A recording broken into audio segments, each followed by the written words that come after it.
Welcome to Policy Matters.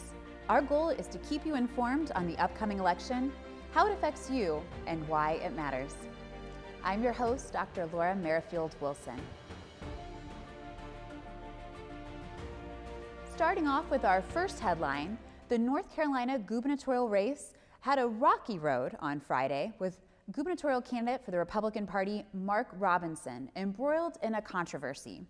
Top staffers later this week had ultimately resigned, quitting after these offensive remarks. Several racist and sexist remarks posted on Nude Africa from 2008 to 2012, reportedly referring to himself as a black Nazi and a perv. This is important in North Carolina in particular because it is one of the swing states we're looking at in this general election cycle of 2024. And North Carolina could shift the balance, not just for its gubernatorial race, but the Electoral College in the election with Trump and Harris as well. For this year's election, there are concerns over mail delays. Many Americans will cast their ballots via mail, but the U.S. Post Office is unsure that they'll be able to process all of these ballots in their entirety. We saw in the spring primary election cycle that many of these were submitted too late. We also saw an increased use in ballots in 2020, primarily because of the COVID. In today's episode, we're going to focus on the Indiana gubernatorial race. Certainly an important race on the ballot here for Hoosiers, but one that often gets overlooked because of so many other things going on this election cycle. I want to welcome and thank you, Levi, for joining me here today on the show. Thank you, Professor. It's always a pleasure to be here with you. Yes, well, you know what I think is interesting with this governor's race is that we look at the presidential and we're just talking about those numbers, right? It looks like a very close race. We don't expect necessarily the same thing to happen, though, in the gubernatorial race. And I was curious on your thoughts for this. Yeah, this race, it's not looking like it's going to be very close. And a lot of that has to do with just how conservative Indiana is. Most of the time, Democrats aren't going to really have any chance to win statewide elections. But with that being said, especially with the Republican primary that happened just a few months ago, it's going to have a real impact on what Braun's specific policies are, and how he's campaigning will matter too for when he does, more likely than not, get into behind the governor's desk and starts to govern. So it's important to see what is he focusing on now as a candidate, which will eventually translate into his powers as the governor. Absolutely. And one of the things I'm interested in with both these candidates is you have McCormick, who served at elected statewide office, but as a Republican candidate at the time. And then you have Braun, who served most recently in the U.S. Senate, right? When you're a governor, you're largely responsible for education policy. You're talking about infrastructure and healthcare. And education's over half of our state budget. So I'm really curious in terms of the messaging and how these candidates are positioning themselves specifically with regards to that policy. Yes, Braun, he is putting education front and center. On his website, actually, the first 3 or 4 points is all centered around how he is going to tackle and improve education with specific policies. He's an advocate of school choice, which just means that parents can essentially choose where their student can go regardless of where they live at. And he also wants to empower parents to highlight what should be taught in the schools to a certain degree, of course. But yeah, it's really interesting that he's focusing so heavily on education, and I think it's going to be a winning strategy. I think that a lot of parents, when they talk about education, they're involved. They hear these talking points like CRT, and they're a little bit scared of their children maybe learning or being indoctrinated by the school system. What do you think? Do you think Braun's focus on education is going to serve him well in this election? Do you think he's focusing on points that he needs to hit? I think he is, and I think that's in part because it's a way to differentiate the office of governor from all of the other things. We're talking the U.S. Senate and the presidential election. Education's a part of that, sure, but that's really the ownership of the statewide executive level, right? For me, the thing that's interesting is framing it in terms of choice. Yeah. And in Indiana, we have a universal school voucher program. It's near universal. Almost everyone qualifies unless you make an incredible amount of money. And so they talk about parental choice in terms of parents being involved in education, but also the choice to, as you said, go to schools outside of your traditional school district. And I think as a Republican, that kind of messaging really it resonates. Works well, yeah. I think it when does. You're empowering and you're saying, I want you, the individual, to decide how you want to dictate your child's education, where they can go, what they can teach, it's going to resonate very much so with the values of the Republican Party being, of that of freedom. And I think it's really, like you said, it makes so much sense that this is the way. And the marketing is so important on it, because Democrats could say, well, you're actually taking away freedom. But it's really interesting and true that this is a good way to say, as far as education goes, I'm the candidate of freedom. What could McCormick do? Because I'm wondering, you're right, like the way we talk about freedom could be owned in some way by both political parties. But what do you think she could do to be more successful? I think that she could focus on how she wants to provide better outcomes to all students. I think another way is by associating Braun with maybe being, especially with some of how the recent bill that went through the legislature our own Don't Say Gay bill. I think that if McCormick can tie Braun in with maybe trying to pass legislation that is maybe borderline homophobic, or has language of conflict with when it pertains to, we're going to allow certain things to be taught in school. Because I think McCormick could really resonate with Republicans of saying the government shouldn't be banning what people can talk about in schools and what books should be banned, because that's more government interference than Republicans would maybe not otherwise support. So it's about framing. She needs to frame it that we need to have increased freedom in schools too, just as Braun is, but tackle it from a different perspective to resonate with conservative voters in the state. Absolutely. Now, whomever is ultimately elected in the governor's office, one of the things that will be very important is establishing a strong relationship with the Indiana General Assembly. And we know previous governors have sometimes struggled in getting along with the General Assembly, but also seeing eye to eye on certain policies. And today we want to go more in depth with you on this Indiana gubernatorial race. For today's history lesson, let's take a look into Indiana's history regarding gubernatorial races. To start, it's important to know what exactly a governor does. In the United States, governors serve as the chief executive and commander-in-chief for each state and territory. Power stems from the Constitution of 1851, allowing governors to oversee the government, propose and sign laws, as well as manage state agencies. They also have the authority over state militias, can issue executive orders, and appoint department heads and judges to implement state laws and policies. Mike Braun, a conservative entrepreneur and U.S. Senator since 2018, aims to become governor of Indiana. His election plans include focusing on public safety, implementing property tax relief plans, supporting agriculture and rural development, and an emphasis on education. Democratic gubernatorial candidate Jennifer McCormick, the previous Indiana State Superintendent of Public Instruction, plans to protect reproductive freedoms, defend public education, support high-wage jobs and unions, and demand responsible tax spending in the upcoming election. She was elected as State Superintendent of Public Instruction in 2016 and advocated for students, parents, and educators while ensuring high-quality public education for all Hoosier children. McCormick fought against harmful politics, upheld local control of schools, and managed Indiana's education budget with fiscal responsibility. So interesting, we look at both of these candidates. One of them ultimately will be named Holcomb's successor, but we didn't include Donald Rainwater, who is the Libertarian candidate and certainly gave Holcomb a little bit of a scare, maybe in 2020. Do we think the Libertarian candidate will be important again? I think it'll play a role. I think that Rainwater, which is a really cool name, by the way, Rainwater, really, like, what a name.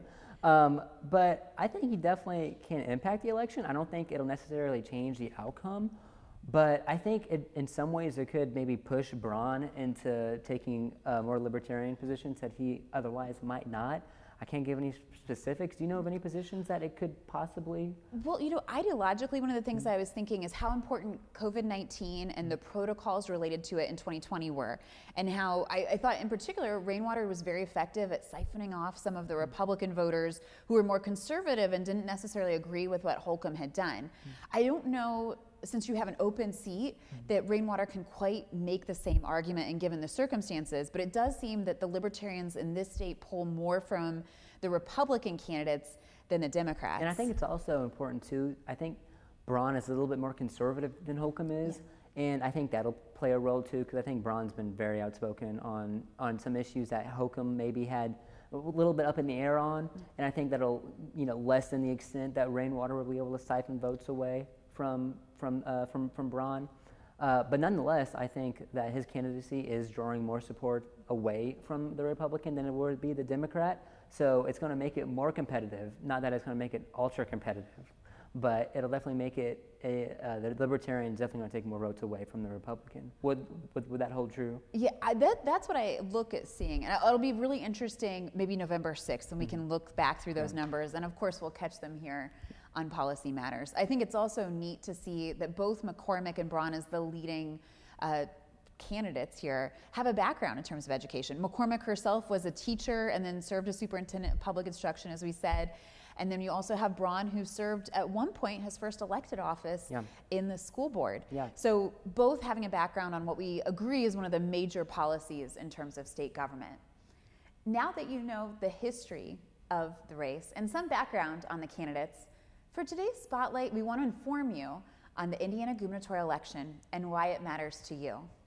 We noticed in a recent survey that many Hoosiers emphasize the economy as the biggest issue, recognizing that when considering all of the different options of what they'll vote for and what matters the most in deciding those votes, most Hoosiers suggested that the economy was the most important issue relative to other topics.